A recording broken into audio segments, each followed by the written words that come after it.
Go. What's up, everybody? This is Shinwar with the first installment of Shinwar's movie review. We'll probably give it a proper title later. But I have Alex Lexus here with me, and I'm just getting comfortable. For our first movie review, we're gonna review Fox's Fantastic Four, which fantastic. came out. It was fantastic. Yeah. And it came out yesterday. Today's Saturday, and I heard all the reviews, and some things you have to judge for yourself. So I went to go pay my money to watch the movie. Now, going into it, I blocked out all the critics and the negative reviews, and I was like, let me just get a fresh take on it. And after seeing the first two Fantastic Four, it came out, some years ago, I was like, okay, let's see what this is about. FYI, spoilers. I am going to be spoiling the movie. So if you do not want to be spoiled in this review, please turn it off, turn off YouTube, turn off the stream. But if you want to save yourself, this is the time. Alright. But so, Shinwar, before you get started, yes. May I ask, what was wrong with the other Fantastic Four movies? I thought they were decent. The first one was a little bit better than Rise of the Silver Surfer, but it was still What a was little. wrong with Rise of the Silver Surfer? I thought it wasn't that bad. And this is really before Marvel launched, their thing with Disney and the whole Avengers and all that stuff. It was with Spider-Man and all that, it was still trying to find its way. I thought that those movies, action-wise, was good, was fine, it was decent. Not the best, but it was decent. Little campy here and there, and there's nothing wrong with movies being lighthearted. Every movie doesn't have to be dark and gritty, but let it be rooted in the comics. Obviously, they're gonna have some things that are that may stray away, and not always borrow from the comics. And look at Chris Evans. Actually, I thought he played a good Human Torch. He was very, egotistical and confident and everything, and his dynamic with Ben Grimm was great. Just like, in the comics and even some of the animated series. And obviously Chris Evans went off to play Captain America. And I don't know if you remember, Alex. Everybody's like, oh, how can he play Captain America? He's the Human Torch. And, he left that behind, and he's more iconic as Steve Rogers. Yeah. Right. It's the same thing with Ryan Reynolds leaving the Green Lantern role and now being known as Deadpool. So, yeah, that'll probably be another review of not Green Lantern, but of Deadpool. But let's Green catch Lantern everybody. was good. I like it. Continue. And now, what Alex Lexus just said, that is going to be my review for Fantastic Four, Facepalm. I like that Green Lantern movie. They should have did the sequel. Yeah. Alright, so let's talk about Fox's Fantastic Four. Let us begin. First of all, the movie was filmed, I believe, end of last year, if I'm not mistaken. And I read that it only took 2 months to shoot. How see is that why possible? now. Dude, you know what the problem with it was? It didn't get any publicity, and before you knew it, it's like, you're done filming? Think about it. X-Men, Avengers, yeah, it usually takes like Spider-Man. a year or 2 years to... A couple months, a couple, like, not a couple, but like 6-7 months to get it right. A good, like, quality film will take at least a year or 2 to film. A little, but that not to film. I think editing and all that is in that. It takes 6, 7, 8 months. They may do reshoots, and with Fantastic Four, they did do reshoots. And some of the things that I was reading, Josh Trank, the director, he had put a tweet out which he deleted later and stated that I had a better vision for the movie, and he said, but fans won't be able to see it, which leads us to believe that Fox's hands were in that for changing the movie. But here's my thing: Fox needs to let go of X-Men, needs to let go of Fantastic Four. Let Marvel take care of business because they're going to destroy these franchises. You know what I mean? Well, I honestly, I don't want that to happen because it'll get too crowded. It'll get too crowded on Marvel's side. No, but here's the thing, though. Marvel, they can space it out. You know what I mean? And keep things fresh. But here's the thing: they're already juggling all the characters that they didn't license out. You have Thor, Cap, Iron Man, Avengers, Hulk, the upcoming Spider-Man. How is it that the Avengers became more popular than the X-Men? You know what I mean? Because that's well, back in the '90s, obviously it was all about the X-Men and everything, and the Avengers then were like a Marvel B took team. a gamble with the Avengers because they didn't think anybody was gonna buy it. But think about it: those characters, X-Men and Spider-Man, they were licensed out. Sony and Fox. Yeah, Blade was with New Line. Yeah. Right. Yeah. But let's bring it back to the FF. Fantastic Four. So one, I think there was a bad connotation going into it, and I was not bothered by Johnny Storm, played by Michael B. Jordan. And honestly, I was. He did a good job as Johnny Storm. My only thing was when I, found out, okay, he's black, Sue Storm's white, didn't bother me. I thought that it was Michael B. Jordan's character, Johnny Storm, that was adopted. But it wasn't. Spoiler, obviously, it's Sue Storm that was adopted, and they made reference of that in the movie. That was fine. Did not bother me one bit. But here's my thing. What was the need for them to change his race? Like, I think that had the same backlash as Kingpin being played by Michael Clark Duncan in the Daredevil movie. Right. He looked the part, but it's just like those of us who are familiar. It's like you make Wolverine a Rastafarian. Like, why would you do that? Right. So it's just... Well, and Marvel and these other companies, they're really trying to diversify. I get it. Okay, Johnny Storm's supposed to be blonde hair, blue eyes. Hey, I love the character. Honestly, Fury. but I think with them picking Michael B. Jordan, young, hip, fresh, it was fine. It was cool. To me, it was cool. It was really, really no problem. Aside from other things. Now, the movie's very slow. The beginning, okay, they're introducing Reed Richards. I'm just gonna do quick spoilers here and there. They start off with Reed Richards is young, very smart, and he's building a teleporter and all this, and he meets up with Ben Grimm. So they're friends ever since like grade school. And it just, you jump 7 years. That intro takes place in 2007. You jump 7 years, which brings you up to 2014. Okay. So we do this time jump, and you're just like, okay, fine, I get it. We're introducing these characters. Let's introduce these other ones, and it feels like throughout the entire movie, it doesn't know what it wants to be. It's like part sci-fi, part comic book, part superhero, horror. It doesn't establish its identity, and it's too slow. And here's the problem: where the action scenes, you get really one action scene, and that's at the end of the movie. That's another problem. That's terrible. Yes. Even the other Fantastic Four movies had at least a consistency with the action, especially like when they were fighting Galactus with the help of, or they didn't fight Galactus, but dealing with Doom stealing Silver Surfer's board. Like, there was more going on. Right. So wow. And another thing that I have a problem with is with the villains that they're picking. I understand Doctor Doom is Reed Richards' rival. I get it, but they didn't have to introduce Doctor Doom just like the other one as the main villain. They could have had a nihilist from the Negative Zone, because that's where they got their powers from. But from the Negative Zone. If Doctor Doom is like the Joker is to Batman as Doom is to Fantastic Four, why would you change it? I'm about to get you right here. What happened in Batman Begins? Did they introduce the Joker? No. Wait. Did they introduce the Joker in Batman Begins? At the end with the card.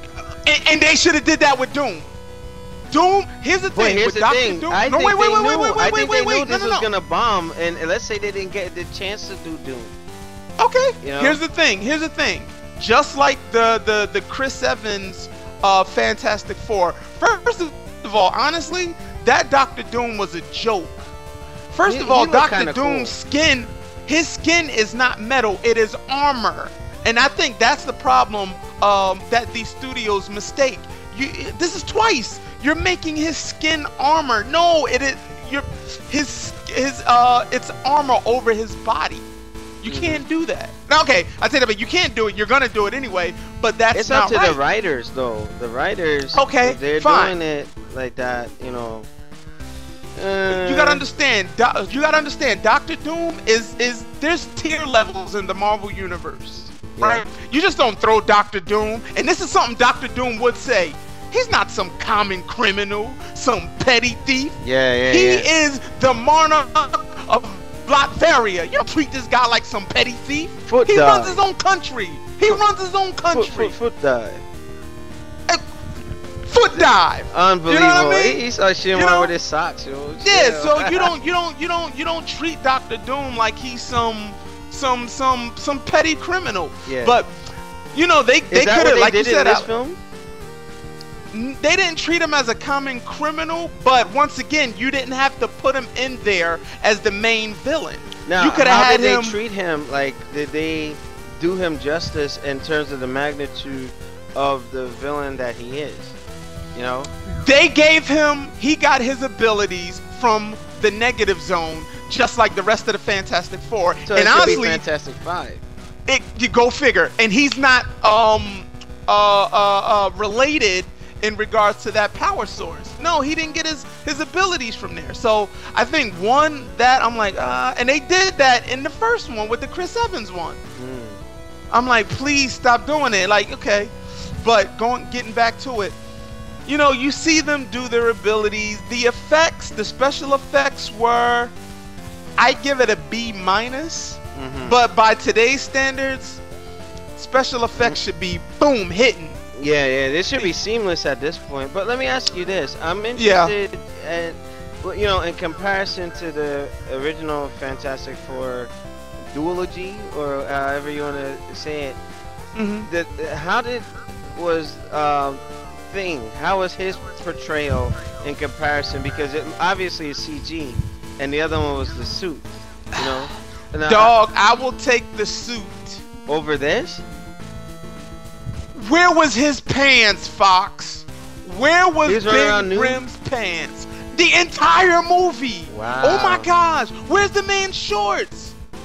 Wow. And it just, honestly, it's just like, then he didn't have that rough, gruff voice. He had that, you know, hey, like, this is the thing we're talking about. It should have a rough voice. So that was another thing. I'm like, where's the man's clothes? And, you know, just give him some shorts. So he's walking around full rock body, Alex. Full rock body. What? So, you know, that was another gripe. What else? So yeah, back to the special effects. It could have been better. It could have been better. The Reed Richards character, he was brainy, and I like the fact that he was brave. You know what I'm saying? He was out there fighting. You know, some of the other stuff, they kind of showed him as a pacifist. So, you know, hey, he has the abilities. He's going to use it. Yeah. The end, I feel like they didn't really get to showcase their abilities. And the Fantastic Four is not only known for, you know, fighting numerous villains, but they use their abilities to help people. Yeah. Now, what, you know, I had a question. Like in the other Fantastic Four films, did they use their abilities in tandem?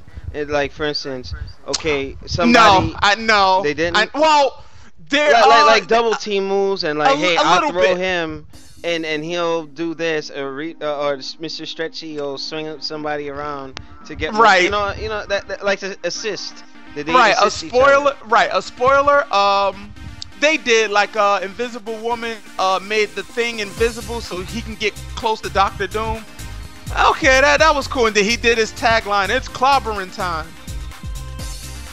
For America. Yeah. So, I just felt like it was cool that they introduced the negative zone. That was cool. But if you introduce the negative zone, you might as well just have a nihilist. Maybe in the next he would have been a good villain. Okay, and I'm glad you brought that up, Alex. Rumor is, I just read on comicbookmovie.com. This is just a rumor. Take it with a grain of salt. That the studio, Fox Studio, is going to replace the Fantastic Four 2 sequel in 2017 with Deadpool 2. So that sounds like Fox has more faith in Deadpool than the FF. But what if Deadpool fails? They can't just jump like that, you know what I mean? I agree, but the way it's looking now, it has the rated R. Like, I'm pretty sure Deadpool's gonna do some numbers. I'm pretty sure it's gonna do numbers. Okay. Yeah, because honestly, all Fox has is Wolverine, X-Men, Deadpool, Gambit, and FF. So how would they just give up the damn licenses? They don't know what the hell they're doing with But here's the thing, with the Fantastic Four, if they give up that license, do you know what else they give up with that? No. You give up Galactus, Silver Surfer, the Skrulls. You give. And what happened to Silver Surfer's movie? Because at the end of Rise of the Surfer, he comes back at the end, and it was supposed to be a lead-in to a Silver Surfer movie. Right. But here's the thing. Let's just say they do a Fantastic Four 2. Let's just say. I would love to see the Skrulls. And imagine the Fantastic Four fighting Super Skrull. Yeah, imagine that. Having their abilities in one body. Exactly.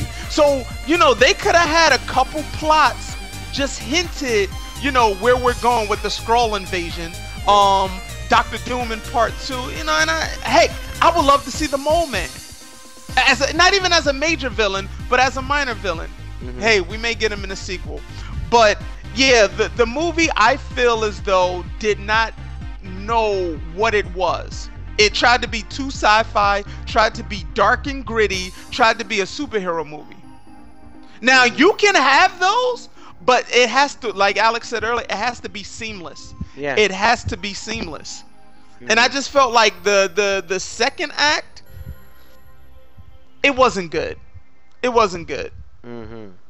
So yeah, hey, if you're gonna go see it, you spend your money or whatever, and this is the last. Yeah, this is the last comic book movie for the year. I thought Ant-Man was decent. I thought it was good. It served its purpose in moving some of the overall arc in the MCU, Marvel Cinematic Universe story along. It had its part.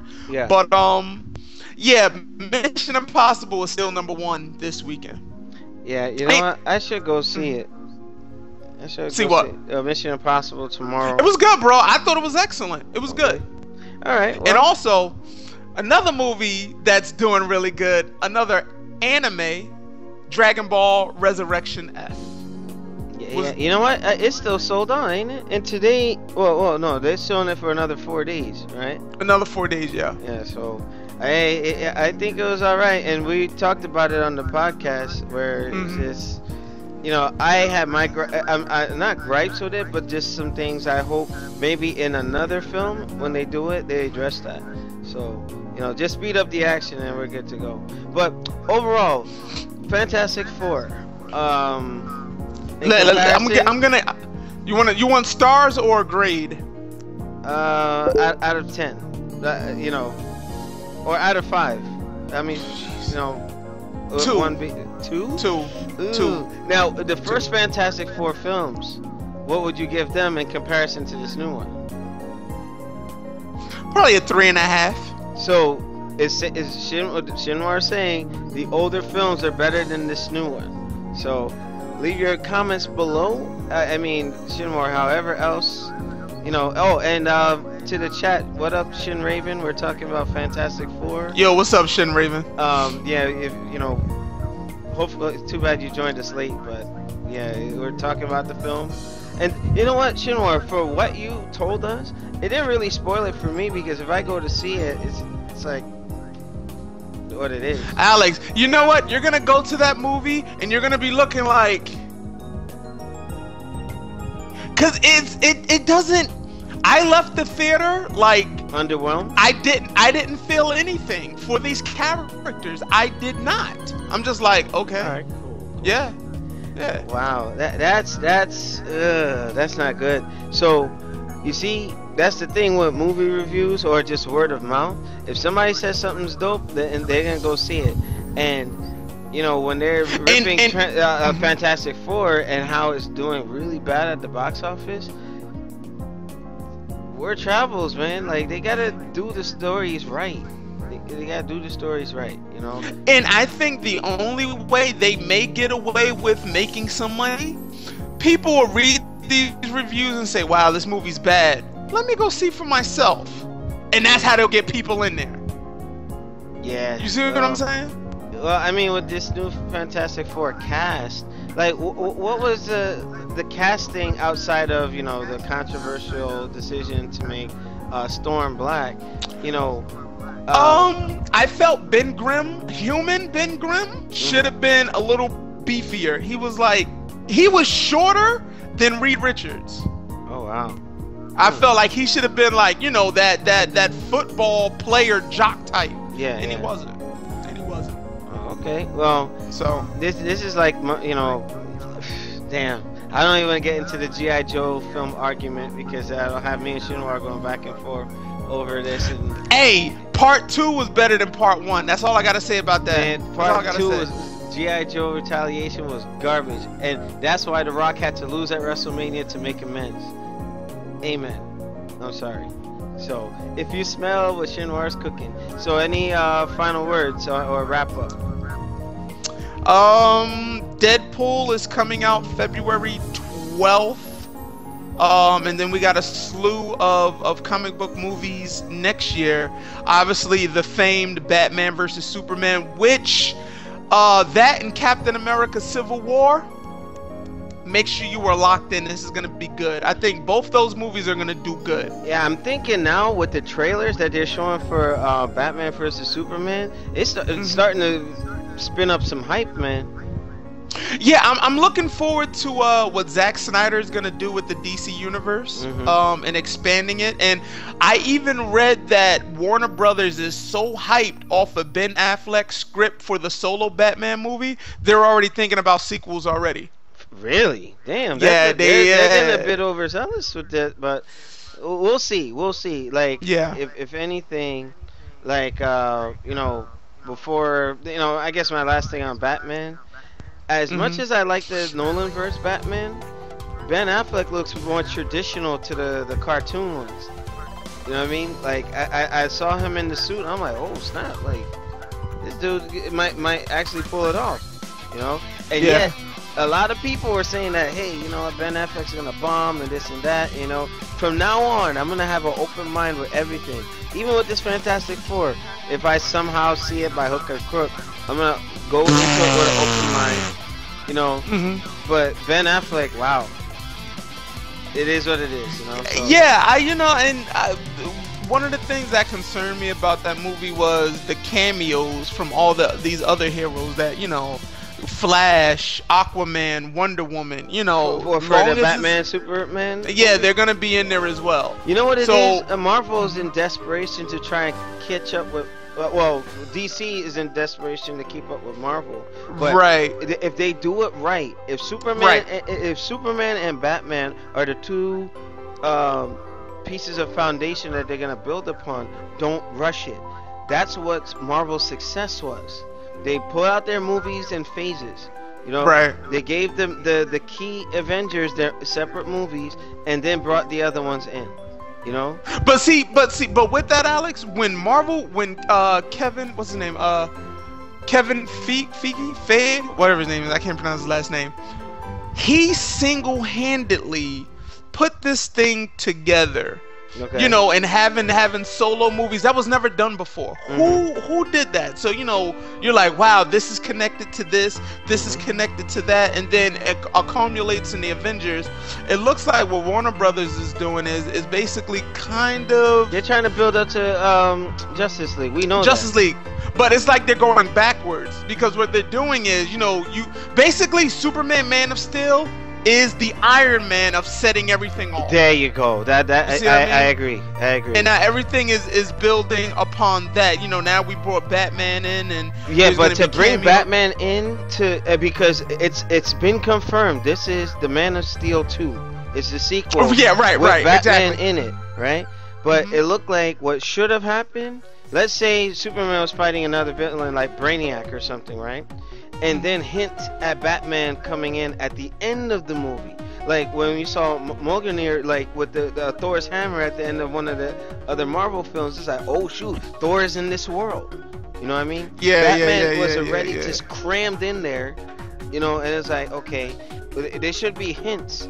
Like you should see something where, let's say, Superman or Batman are in the Hall of Justice or something and seeing like Wonder Woman's outfit, but you don't see Gal Gadot in it. You know what I me? Right, so right. They should have been hinting at it and getting people hyped up. Same thing like with Ono and how Iron Galaxy with the Killer Instinct, like the Kim Woo trailer.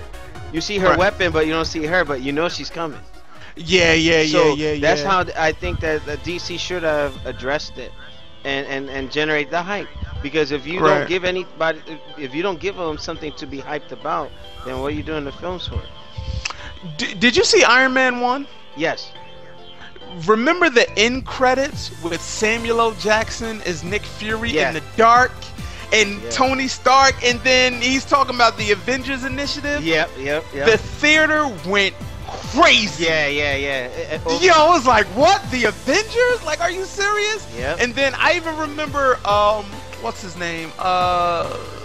Bruce Banner, Incredible Hulk, the 2008 version. The end credits in that, when you had, what's his name? General Ross at the bar.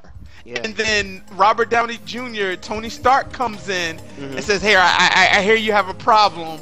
And then he's talking on. It's like, oh, wow, these movies are somewhat connected. This thing has never been done, and they have been on a roll. It was since. Clever how they did this, and they're pulling in money hand over fist with this. Yeah, you know. Yeah. So, I mean, New Gaming Order. When you're seeing this on the YouTube page, you'll see that it's dubbed as the Fantastic Four. Shinwar review, but also, you know, we're big comic book enthusiasts. Like that's what me and Shinwar had in common when I met him in high school. Like it's just, you know, we love this stuff, you know. So if in the future, if any of you guys have like any comic book stuff that or comic book films you want to, you know, share your opinions and want to join me and Shinwar on this, hey, you know, we're always have an open door. A policy. Hey, shoot us an inbox and then we'll do a special and have you featured. You know, because believe it or not, like you'll come to see, as NGO Kissimmee says, hey, we're cool as hell people. You know what I mean? So hey, join us. You know, the more the merrier. So that's all I got, Shinwar. That's all I got. All right, make sure you rate, comment, and subscribe. Check us out on Newgamingorder.com. Check us out on our Facebook page.